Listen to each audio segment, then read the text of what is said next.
Shalom Bapak Ibu Saudara dan juga jemaat yang dikasihi dalam Tuhan Yesus Kristus. Salam jumpa dalam program Tuhan adalah Gembalaku. Saudara, mari kita sama-sama melanjutkan perenungan kita yang terambil dari Injil Matius, pasalnya yang ke-23 ayat yang ke-37 sampai ayatnya yang ke-39. Demikian firman Tuhan. Yerusalem, Yerusalem, engkau yang membunuh nabi-nabi dan melempari dengan batu orang-orang yang diutus kepadamu.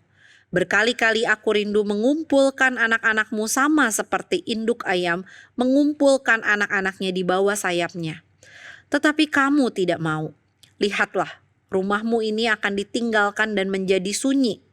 Dan aku berkata kepadamu, mulai sekarang kamu tidak akan melihat aku lagi. Hingga kamu berkata, diberkatilah dia yang datang dalam nama Tuhan. Saudara, apa yang menjadi respon saudara ketika saudara berhadapan dengan kelompok orang-orang yang sudah dikenal sebagai kelompok orang tidak tahu diuntung?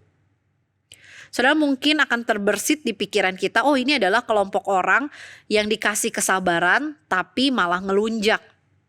Mungkin ada di antara kita juga yang berpikir bahwa oh ini kelompok orang yang sudah dikasih tahu yang terbaik, atau yang baik, atau yang benar, namun memilih jalan yang salah. Atau mungkin juga ada di antara kita yang berpikir, oh ini adalah kelompok yang udah dikasih tahu ini bahaya, ini dampaknya, namun tetap enjoy melakukan kegiatan yang berbahaya dan punya dampak yang negatif terhadap dirinya sendiri maupun terhadap orang-orang yang di sekitarnya. Saudara, kalau mau disingkat, kelompok ini adalah kelompok yang auban. Kelompok yang tidak tahu diuntung, kelompok keras kepala yang susah berubah. Saudara, menghadapi kelompok orang yang demikian, yang auban ini, maka respon kita biasanya menjadi bohwat. Kita merasa, aduh susah banget sih diaturnya, aduh dikasih taunya susah banget.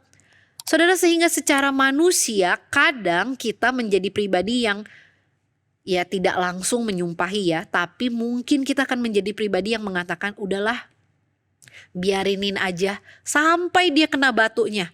Biarinin aja sampai dia kena batunya, baru nanti dia tobat. Saudara, mungkin itu yang menjadi respon secara sadar ataupun tidak sadar dari kita. Bersyukurnya kita punya Tuhan yang gak gampang bohwat dengan hidup kita. Ayat 37 sampai ayat 39 bukanlah keluhan karena dia bohwat menghadapi umat Israel.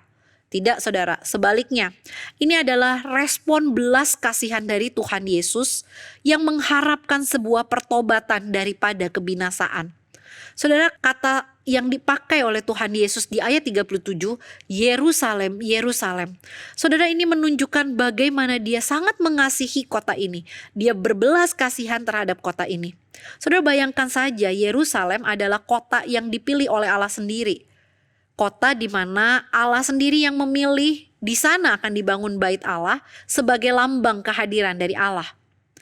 Ini adalah sebagai kota di mana pusat peribadatan umat Israel. Dan kalau mau dikaitkan dengan bangsa Israel sebagai penduduknya, maka bukankah ini mengingatkan kita bahwa Allah adalah Allah yang memilih bangsa Israel menjadi umat kepunyaannya, bukan karena kehebatan mereka, bukan karena kekuatan mereka, namun karena Allah mengasihi mereka.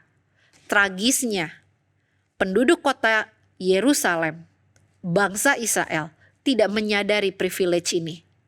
Mereka merasa risih ketika ada nabi-nabi, utusan-utusan Allah yang memberitakan kebenaran. Padahal itu spesial buat mereka, khusus dikirim oleh Allah untuk mempertobatkan. Yang mereka lakukan adalah mereka menganiaya, mereka membunuh orang-orang yang diutus Allah untuk menyatakan kebenaran ini. Dan klimaksnya, mereka bukan hanya menganiaya dan membunuh para utusan Allah ini. Mereka pun menganiaya dan membunuh putra Allah sendiri yang adalah sang kebenaran. Saudara, Tuhan Yesus dan Allah adalah pribadi yang sanggup langsung membalas segala perbuatan mereka.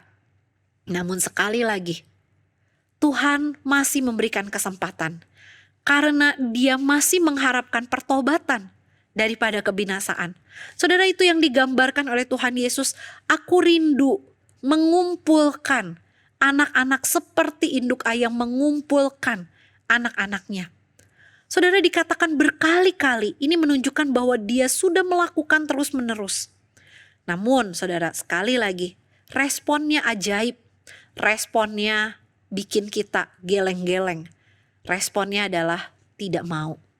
Bangsa Israel menolak. Bangsa Israel enggan. Dia tidak bersedia untuk dikumpulkan dan dilindungi. Mereka menolak itu semua. Saudara, bayangkan, ini adalah sebuah respon sebuah bangsa yang dipilih oleh Allah. Sedangkan Allah sendiri di dalam Matius 1 ayat 23, pada waktu malaikat memberitahukan kelahiran Tuhan Yesus kepada Yusuf dalam mimpinya, dikatakan orang akan menyebut dia Immanuel, yang artinya Allah yang beserta dengan kita. Saudara, kontras bukan? Bangsa ini tidak mau bersama dengan Allah, sedangkan Allah adalah Allah yang rindu bersama dengan umatnya, sehingga umatnya ini tidak lonely. Saudara, mungkin ada di antara kita yang berpikir, waduh ini sih keterlaluan. Tapi saudara, mari kita berpikir jangan-jangan itu pun yang menjadi respon kita. Bayangkan saja saudara, kalau ada orang yang menegur kita supaya kita kembali ke jalan yang benar, atau kita berhadapan dengan kebenaran itu sendiri, bagaimana respon kita? Adakah respon kita adalah, oke Tuhan, saya bertobat, saya butuh Tuhan, saya mengaku salah? Atau jangan-jangan respon kita adalah, aduh ngapain sih ngomongin tentang Allah? Ngapain sih ngomongin tentang dosa? Aduh dosa lagi, udah deh jangan sok suci. Semua orang juga melakukan hal yang sama. Saudara, jangan-jangan respon terakhir yang menjadi respon kita. Kita tidak peduli dengan kebenaran, kita mengabaikan kebenaran, kita tidak peduli dengan Allah yang hadir, bahkan kita merasa risih. Ada Allah yang menyertai kita, yang tahu segala dosa kita, yang tahu segala perbuatan kita. Saudara, kalau kita punya respon yang terakhir, saudara perhatikan apa yang Tuhan Yesus katakan di ayat 39. Di sana dikatakan, "For I tell you." Aku berkata kepadamu. Saudara, ini adalah sebuah undangan untuk mikir secara serius. Bahwa ada satu waktu di mana kita tidak lagi bisa mengabaikan atau menolak kebenaran tersebut. Saudara, ayat 39 ada kata hingga. Ada satu masa di mana pada akhirnya kita akan berhadapan muka dengan sang kebenaran tersebut, dan tidak ada yang tersembunyi.